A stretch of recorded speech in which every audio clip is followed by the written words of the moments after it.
Catherine Deneuve is a name that lights up the world of cinema like no other.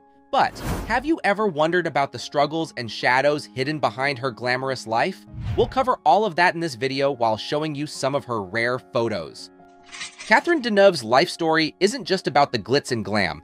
Imagine this star, known for lighting up the screen, had her share of dark times, struggles, and not-so-fairy tale moments.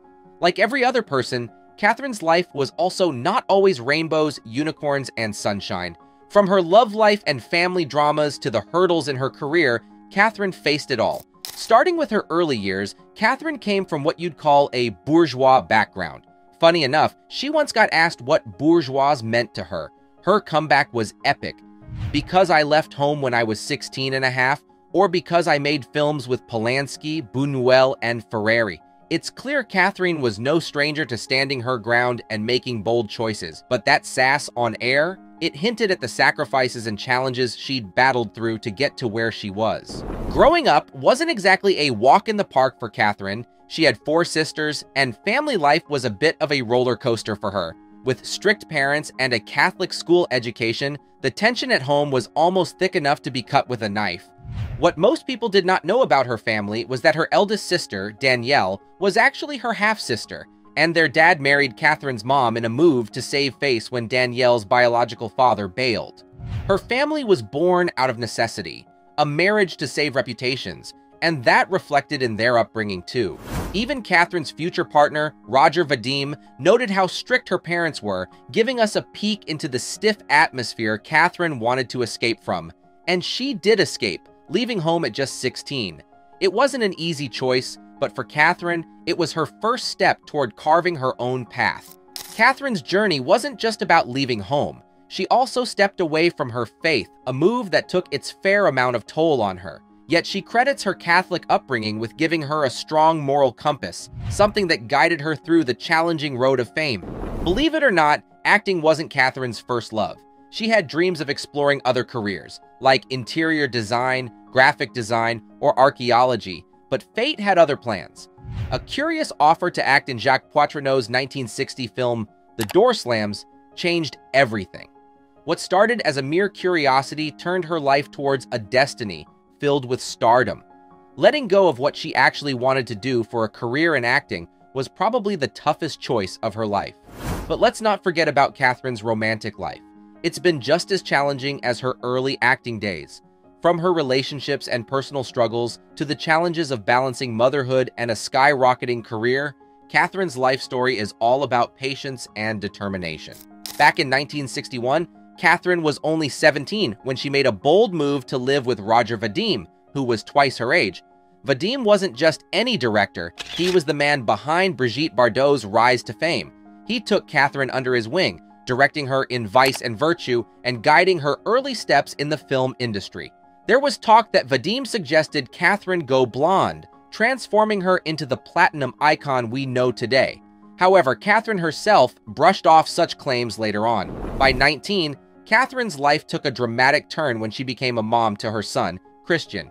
But shortly after, her relationship with Vadim crumbled, leaving her to navigate the toughness of the life of a single mother.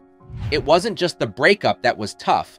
Being a single mom in those times, especially with a child born out of wedlock, was scandalous and challenging.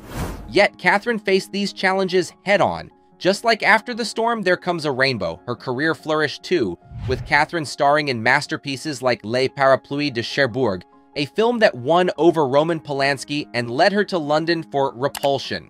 In London, Catherine met David Bailey, a renowned fashion photographer. Their romance bloomed, leading to marriage in 1965. But, as with any relationship, it wasn't all lovey-dovey. They faced their share of hurdles, from affairs to language barriers, eventually parting ways in 1972. During her marriage to Bailey, Catherine had a notable affair with Francois Truffaut, the director of Mississippi Mermaid. Their relationship, while passionate, ended in heartbreak, affecting them both deeply. After her divorce from Bailey, Catherine found love again with Marcello Mastroianni, with whom she had a daughter, Chiara. Despite their breakup, Marcello remained a constant in her life until his passing in 1996. Catherine's journey wasn't just about her romances. It was also marked by the deep losses of people she loved the most that shaped her. losing loved ones seemed a recurring theme in her life, each loss leaving a lasting impact. However, through it all, Catherine emerged as not just a celebrated actress, but a woman of strength who knew how to navigate the challenges life throws her way with utmost grace. Imagine Catherine at 23 on top of the world, celebrated for her acting and iconic style. But then, tragedy struck when her sister Françoise was in a horrific car accident on June 26, 1967, and didn't make it. This shook Catherine to her core, transforming her from the outgoing star we knew into someone more reserved and private. Catherine and Françoise weren't just sisters, they were soulmates, almost like twins despite being a year apart. Françoise had already made a name for herself, and Catherine looked up to her big time.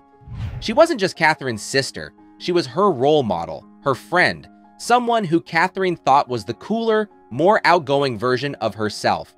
After Françoise's death, Catherine often said, "When my sister died, she was my closest friend." The accident was brutal. Françoise was driving to the airport, hit a signpost, and the car flipped and caught fire. Despite her desperate attempts, she couldn't get out. They found her with just her checkbook and diary left to identify her. It's the kind of tragedy that changes you, and it did change Catherine. She became more guarded, harder to reach, as if she was trying to protect herself from any more pain. To deal with her grief, Catherine threw herself into her work, putting all that emotion into her roles. Whether it was the heartbreak in La Chamade or the appeal in Manon 70, she was more than just acting.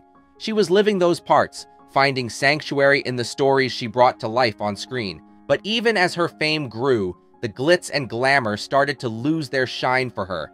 It seemed like success and recognition couldn't fill the void Françoise's death had left. Catherine's story is a reminder that behind all the success, there's real human emotion, loss, and the struggle to find meaning in it all. It's about how she faced life's challenges with grace, even when the cameras stopped rolling. Like they say, not everything that glitters is gold. While her personal life was littered with troubles, her acting career seemed as it was soaring. But that wasn't so true when she stepped into the glamorous world of Hollywood. Back in 1968, Catherine's agent convinced her to try her luck in Hollywood, landing a role alongside Jack Lemmon in The April Fools. Even though the movie did all right and people liked it, Hollywood's fame didn't really impress Catherine. She stuck to mostly French films after that, popping up in just a handful of English-speaking movies. One of them was Hustle in 1975 with Burt Reynolds. It got some good words from the critics, but didn't do wonders at the box office, which was a surprise for someone as big in France as Catherine. Then there was this big project with Alfred Hitchcock, The Short Night, that could have been a game-changer for her in Hollywood. She was going to play this intense role, caught in a spy love drama, but it just wasn't meant to be. Hitchcock's health went downhill, and the project got shelved in 1979, just before he passed away. It felt like Catherine's shot at becoming a Hollywood legend slipped through her fingers, but not all was lost. Catherine embraced her cool, mysterious side in Tony Scott's The Hunger in 1983, playing an immortal vampire in New York. She was in it with David Bowie and Susan Sarandon, and though it got mixed reviews initially, it's now a cult classic. People really started to notice Catherine for more than just her acting. Her role was bold, and it left a mark.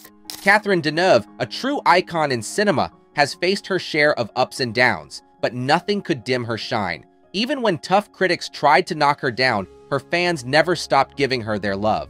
A few years back, in 2019, she had a bit of a scare with her health, suffering a stroke that landed her in a Paris hospital. Luckily, it was a minor one, and she bounced back without any major issues, though she did take a break to get back on her feet. And let me tell you, her comeback was nothing short of spectacular. In 2022, the Venice Film Festival gave her a Lifetime Achievement Award, a big deal, showing just how much she's given to the movie world. Now, can you believe it?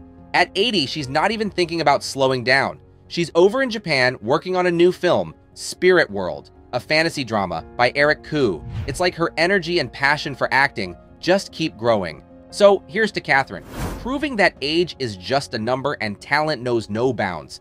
She keeps inspiring us, showing that no matter what life throws your way, you can always make a stunning comeback. So which of Catherine Deneuve's hidden struggles shocked you the most? And which of them resonated with you the most? Was it her overcoming health challenges, her dedication to her acting career, or maybe how she dealt with the challenges of love and loss? Let us know in the comments. If you enjoyed this video, there's a good chance you'll also enjoy the one showing on your screen right now. Click, enjoy, and don't forget to subscribe to the channel. See you on the next one.